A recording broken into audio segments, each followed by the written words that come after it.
เอาสบายดีพ่อแม่พี่น้องมื้อนี้เฮาสิไปตลาดเช้าเนาะตั้งแต่ที่หาเดี๋ยวไปเฮาสิถ่ายให้ทุกคนรับชมเด้อ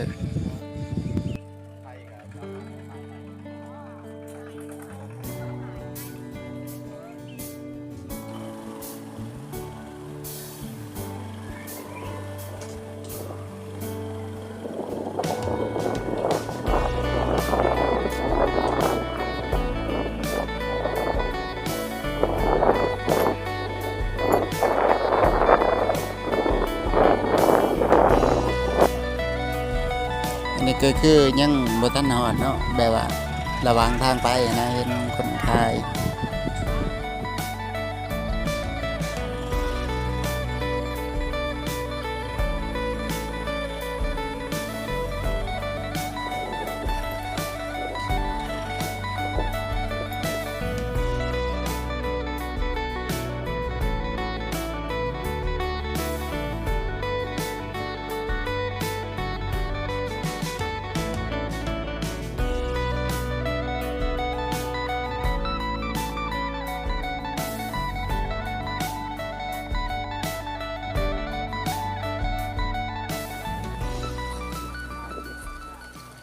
เด้อตลาดเพิ่นนั่นน่ะบ่ได้เห็นอิหยังแสดงว่าเจ้าบ่ได้จักบ่ฮะ ไม่ได้เกินมากโอ้ยเอาเนาะท่านผู้ชมตอนนี้เฮามาฮอดตลาดเมืองใหม่ตลาดเมืองใหม่บ่เอิ้นเด้อตลาดเมืองใหม่ตลาดเช้าเนาะว่าเป็นขายจังได๋ ก็จะได้ลูกน้ำไป ข้าวเปล่ามุกก็ใช่ เอาไปทำเลย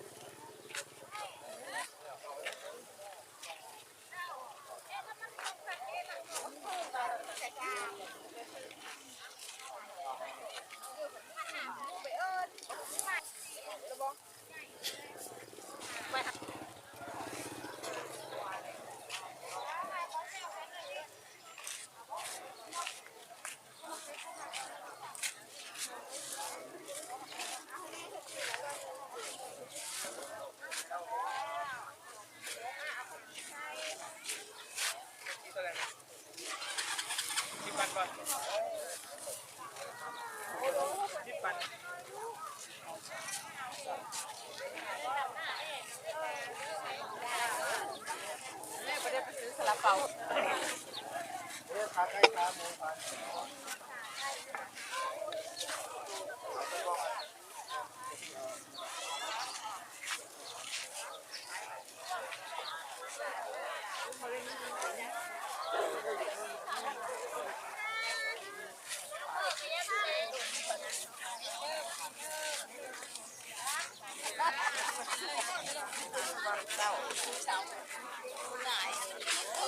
ปะได้ปะไม่ได้เด้อยัง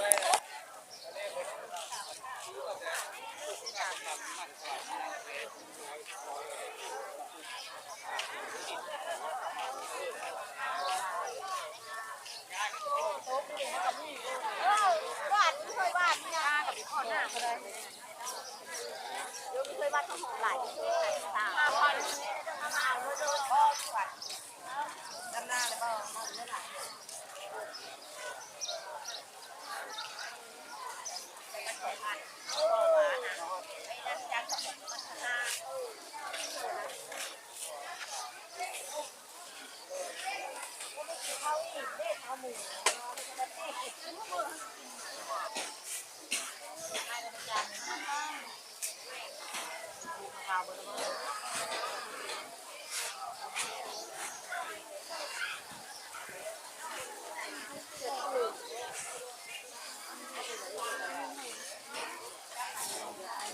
ไปใน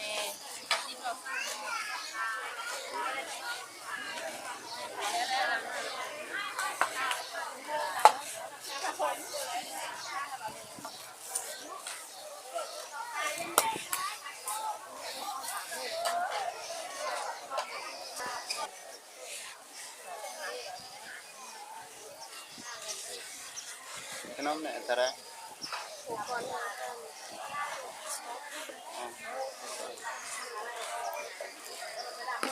คือขนมขอ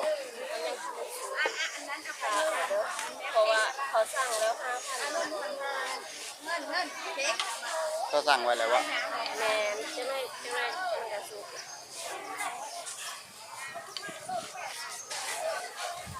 อันแถวนอกนี่ก็เป็นที่ขายของอยู่ของกินเนาะ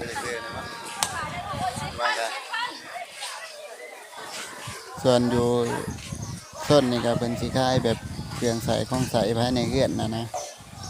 ว่าสิเป็นเสียมจกส่วนเป็นแนวหนึ่งเขากระโตกถ้วยบวงอิหยังมีหมดแหละ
ตลาดหุงเฮืองอาจสะพรเนาะทุกคน ตลาดนี้แมนมีแต่วันจันทร์กับวันพฤหัสเนาะทุกคนบ่าวไก่เป็นสื่อป้ามาเนาะทั้งเม็ดนี่100,000ไปซื้อบ่ได้ได้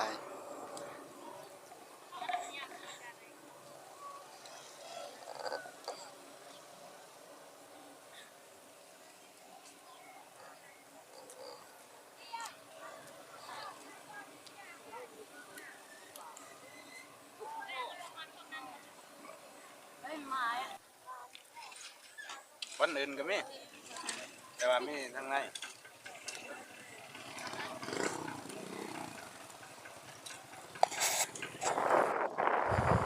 เอา